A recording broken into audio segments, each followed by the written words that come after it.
So after loads of requests for a fantastic three at the back tactic, this is going to be the broken meta 3-4-3 that won me the quadruple with Feyenoord, including the Champions League win against Man City. Let's get into the video. So first up, and the real talk of the town, that is going to be Feyenoord over in the Dutch League. We had an incredible season, winning the Dutch League, the Champions League, the big one, against Manchester City. I will show you the highlights of that game later on in the video, the Dutch Cup and the Johan Cruyff Shield. So an absolutely outrageous season with Feyenoord. Now I know they are a decent team, but to be winning a quadruple, including that Champions League, is absolutely mental for a team like this, with no signings as well, which makes it even better. We scored 115 league goals, conceded just 17, and it is going to be Santiago Jimenez coming in with 27 goals, ranking him the best goal scorer. It's going to be Calvin Stengs picking up the highest match rating, and Ramiz Zaroki coming in with 23 assists. So a very good all-round season. Going over to them team stats, we are going to feature in quite a few of them. The front four, we're going to take the most points per game, the most goals, the fewest shots against at 148, and the most shots for coming in at 693. If that's not going to be enough for you, we also picked up 20 clean sheets and 17 when it comes to the fewest conceded, alongside of a possession of 54%. But as most three at the backs are, you're never really going to have loads of the ball playing this way. Data hub wise, we're going to be absolutely incredible. 3.38 goals a game, 0.5 conceded, so very, very, very defensively solid. Over 20 shots a game at 20.38, and 89% pass completion, which is sensational, and attacker win ratio coming in at 75%. But to Rangers now, obviously over in Scotland, and don't worry, we are going to test with weaker teams in this, and we are going to talk about how the tactic slightly changes for that as well. But with this Rangers team, a beautiful, beautiful game indeed, and a beautiful season, as we actually only lose 3 games, we win 34, draw 1 game, picking up 103 points over in the Scottish League. Danilo coming in with 55 goals, and it is going to be Big James coming in with 39 assists, obviously from fullback. Beautiful stuff right there. 145 league goals, conceding only 18 and picking up 0 red cards. Not a quadruple, but it is going to be a treble. It was actually impossible to win both of the Champions League in this testing, because obviously you can see up here, we did test on both sort of saves. So a treble is the best we could have done anyway in the Scottish Cup against Livingston, and also the Viaplay Cup against bitter rival Celtic. I'm pretty sure the Rangers fans are going to love this one. But the team stats were going to be absolutely dominant again. 59% of the ball, by the way, which is really, really impressive as well. 145 goals scored, incredible. Fewer shots against, an all-time low, 146. Most shots averaging over 830, which is incredible. The fewest conceded at 18, and the most clean sheets at a very impressive 24. Data hub wise, again, very, very solid at the back, way under a goal a game at 0.47, averaging towards that 4-goal sort of mark, not real, kind of 3.82. I like to round upwards, but 3.82 goals per game. Shots per game easily over 22 at 22.05, and a pass completion of 89.27. And also, I wasn't going to mention it, but this tackle win ratio quite high as well, getting towards that 77% mark. We'll see over to the weaker teams. Hertha Berlin, a team predicted to finish in 13th place. I know you're going to see the results as I waffle about this quickly, but I used the weaker variant of the tactic, the weak team variant. So hopefully you guys are watching the testing. Otherwise, no one will know, and I'll have to respond to several comments. But both of the weaker teams that we're now going to show are using the second variant of the video. I will say that right now. And we enjoyed a fantastic season, only losing 1 game in this Bundesliga 2 division, picking up 39 goals here and 22 assists coming in from Fabian, picking up 100 league goals, conceding just 21. We did pick up a few red cards, I'm not going to hide that fact, and I will go over how you can eliminate those as well. But the real surprise is this Pockle win against FC Bayern Munich. Incredible. Over to the team stats, again, we're going to feature in quite a few of them. Actually, 6 are going to go in our favour. Obviously, the most points, the most goals. Fewest conceded, 186. Most shots were at 535. Possession-wise, 54%. We're going to take it. And the most dribbles made coming in alongside of the fewest conceded. Absolute dominance, guys. Playing with a team like Hertha, they have got potential. Definitely not the favourites. And we dominated it. Data hub wise, we did fail to score 3 goals a game, but still quite high at 2.94, conceded at 0.62, so still way under a goal a game, and just changing to that sort of weak team variant definitely helped us out there big time. 15 shots a game and a pass completion of 90 0.29. Now over to Gijon, the team predicted to finish in 8th place over in the Spanish 2nd Division. I do want to quickly say, be sure to leave some comments on teams you want me to test with, because I'm always seeking new ideas. And we had a great season here. We did lose a few more games, and obviously with Hertha, we lost 3 in this division, but still a very convincing season. And it is going to be Euros coming in with 27 goals and Otero picking up 21 assists. We scored 95 league goals, conceded just 25, and on this occasion, 0 red cards. So we used the same tactic.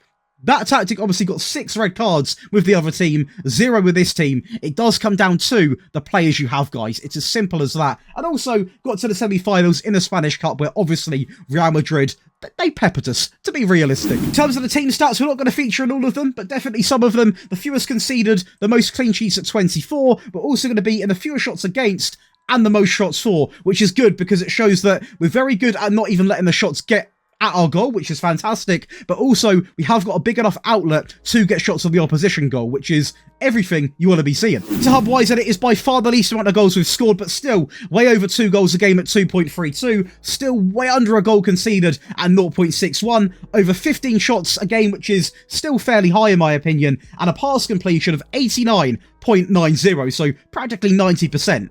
It's looking good.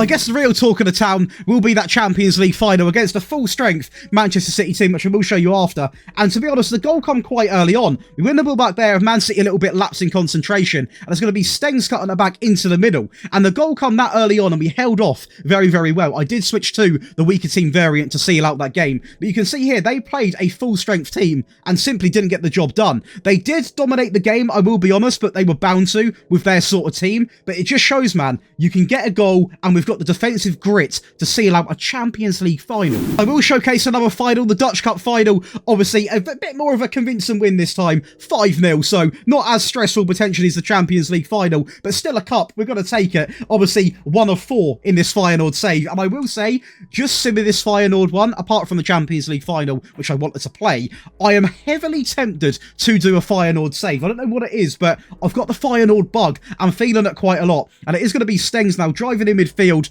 Great touch there and a great ball, and what about that for a hit? Bottom right corner, the confidence to take that first time says a lot about this team at the moment, and we love to see it. Again, out on the right hand side, drifting it back into the middle, a little touch on the edge, plays it back, ball into Stengs, who played such a crucial role in this team, I will say that, and this time he does go alone. Instead of being the assister, he becomes the goal scorer. We love to see that. The right hand side is getting a lot of love today, as we are going to go back to the back that is, not back to the back, ball over into the left hand side, and just as important, on the right hand side, the left hand side equals that, and a great finish into the bottom right hand corner. Playing out from the back now into Zurakori, I do butcher that name, I do apologise, into Stengs again, who's going to cut in, and it's as beautiful as it gets, guys. Dominance. Now, of course, over to your favourite part of the video, the tactic breakdown. This is now the perfect time to leave a like on the video and definitely consider subscribing to the channel. And also, I want to thank the 850 plus people that are going to work their way down the screen at some point for supporting the Patreon. The Patreon is a perfect way to support the channel, but also you get over 8 exclusive perks right exclusive to you. That is going to be access to all 3 of the tactics in one simple download.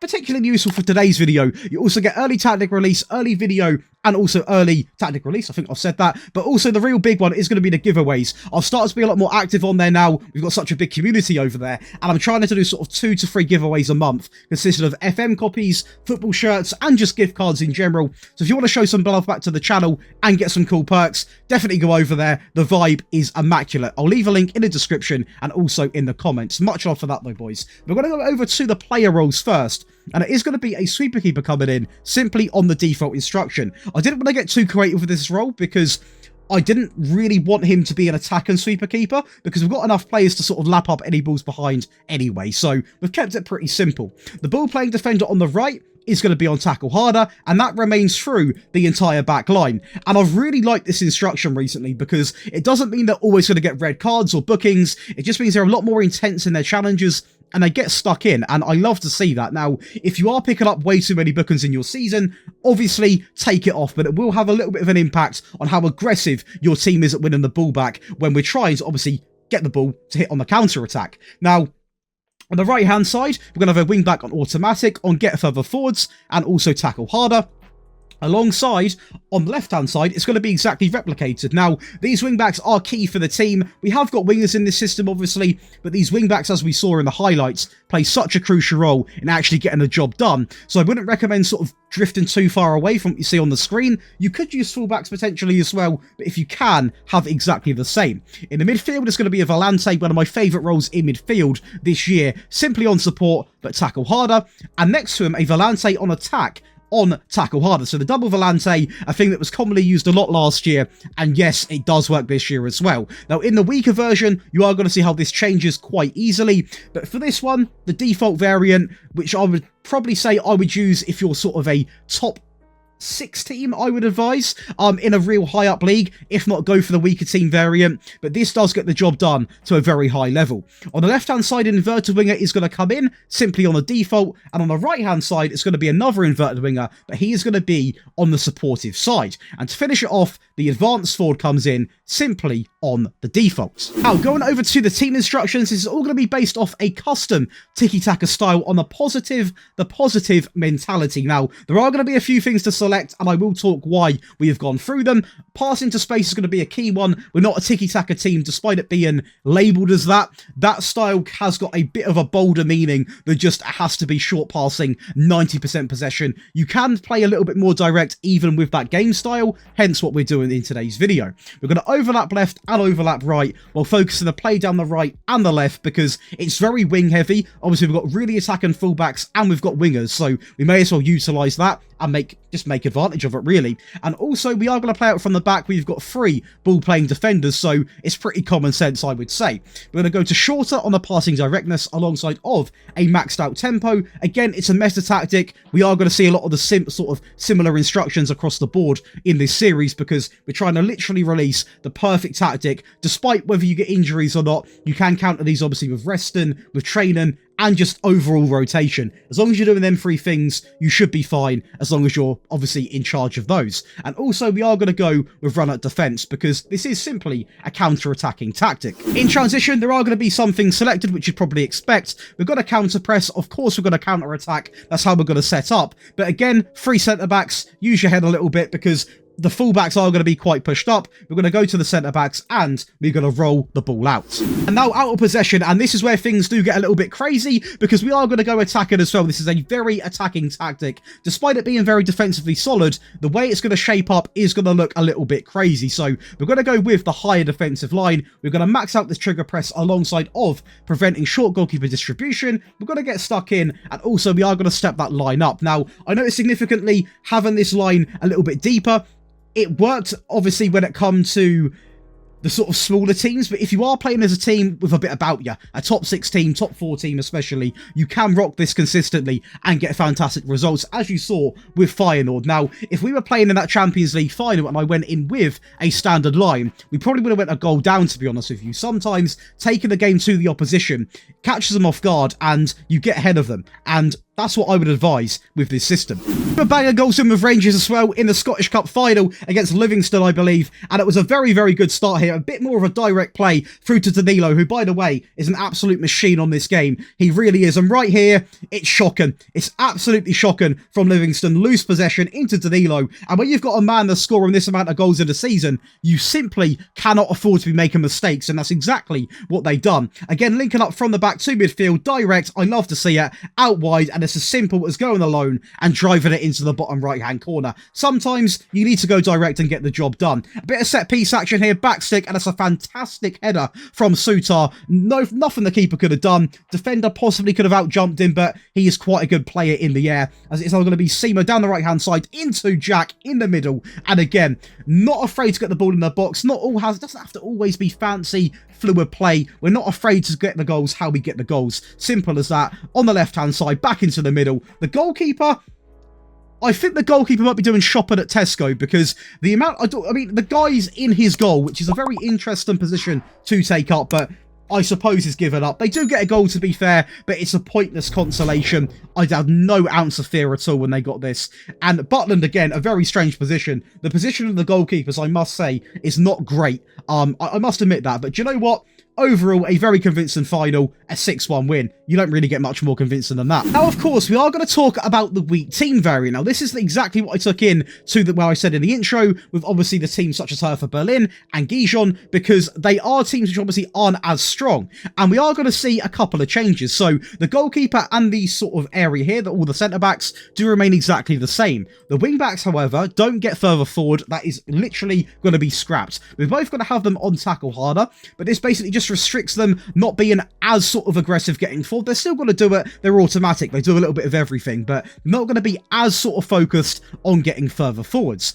We scrap the attack and Volante for a DM, simply on tackle harder, and the Volante on support remains exactly the same on tackle harder. We're going to scrap the idea of having one of the wingers on attack, 2 inverted wingers simply on the default instruction, and the advanced forward on the default as well. So it's a very low risk sort of 3-4-3, which again is going to have enough attack and outlet to score a good amount of goals. We still ranked best at scoring goals in both of them tactic tests, but it's just a bit more of a sensible one to take into a lot of the games, especially if you're playing with a weaker team in the game. So hopefully people are watching this point in the video, because otherwise they might be a bit confused to why they're playing with a weaker team and not getting the same results. Hopefully people are stuck around. But let's go over to the team instructions. So in possession, it's still going to be on a positive mentality, by the way, just to clarify that, because we're not trying to just seal out a game completely. This is a tactic to take into the games with weaker teams.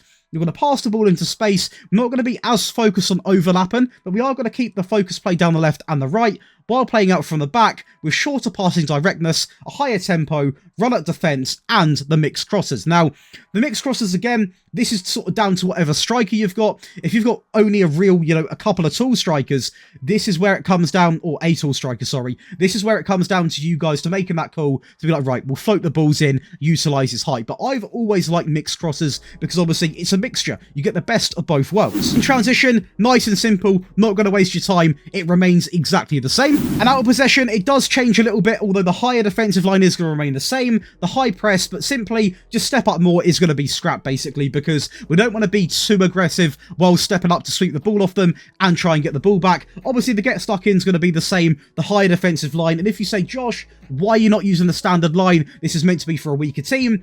Yeah, you could use a standard line, but the issue I run into was you simply weren't scoring enough goals, and there was a lot of them games which were 0-0s or 1-0 defeats. Having the higher line doesn't always mean you're going to be always vulnerable at the back. We were very defensively solid across all testing with the weaker teams, and we had the higher line the entire time. And lastly, for those of you that are finding yourselves a goal down, or you want to just try and outscore someone for the fun of it, I have released an attacking variant as well, and this is purely to maximise the amount of goals you can get in the match engine. Would I go into a game with it? Hell no. Would I use it to chase a game down? Yeah, I would. And we are going to go over this. So the goalkeeper and the back three remain exactly the same. The wing back on the right obviously now is going to get further forwards, exactly the same as the left-hand side. We're going to go for a double Volante. Now on the right-hand side, he's going to be on attack, by the way, on moving to channels and tackle harder. On the left-hand side, exactly the same. Now, these two are going to cause havoc for the opposition. Yes, you are going to be defensively vulnerable, but if you are chasing a game with 5 minutes to go, 10 minutes to go, you have to take risks. It's how football works. And these two are going to be an absolute thorn in the opposition side. We're going to have 2 inverted wingers, both on attack, both on shoot more often. And to finish it off, the advanced forward, who remains unchanged, by the way, simply on attack. For those team instructions, we are now going to go with an attacking mentality. We're going to pass the ball into space. This is going to be the same as the default, so overlap left, overlap right, while focusing the play down the left-hand side and the right-hand side while playing out from the back. This remains exactly the same as all of the variants, but the real big one is going to be just being more expressive, because if we are chasing the game down, I want the players to have that license to not do what they want, because that sounds really, out there, but the attackers need to be expressive. They need to be doing things, and this helps obviously let them do that. In transition, one nice simple change. Again, there's a rush element now to the game. We've got to distribute quickly. For possession, we have now gone with that much higher line. Now, again, I can't stress this enough. This is why I hope people do watch the videos and don't just download the tactics, because this is my chance to explain myself why I've done this. This obviously is to really chase a game down. Now, if this is, a perfect situation would literally be when you're a goal down, 5 minutes left, you're trying trying to push it to extra time, you're trying to get a win for a title, something like that. I like to include a variant like this if I can, if there's room, and in this scenario there is, because I know a lot of you guys might get frustrated with draws or, you know, 1-0 losses. This can even be used when you're trying to get back into a game to get a point, not just always for the win. So this is the only time you should be using this tactic. But that is going to give you guys 3 fantastic 3-4-3s, by far the best I've personally used. I'm not saying it's the best in the world, but what I have used, this is the best 3-4-3. Absolutely incredible, partnered alongside of a weak teams variant and an all guns blazing attacking variant. Now, if you guys have enjoyed today's video, please do consider leaving a like, be sure to subscribe, and come by the live stream. We've got a brand new save starting on Friday, which is actually the day this is going live, so an hour after this video has been live, I'm going to be live myself. Do come over, the link's going to be on the screen and also in the description. Enjoy the rest of your day, and I'll see you in the next one. And if you guys did enjoy today's video, here are going to be a couple more videos I'm sure you're going to love. Down here, you're going to see my previous video, and here is going to be a video I personally recommend for you guys to check out. Trust me, you're going to love it.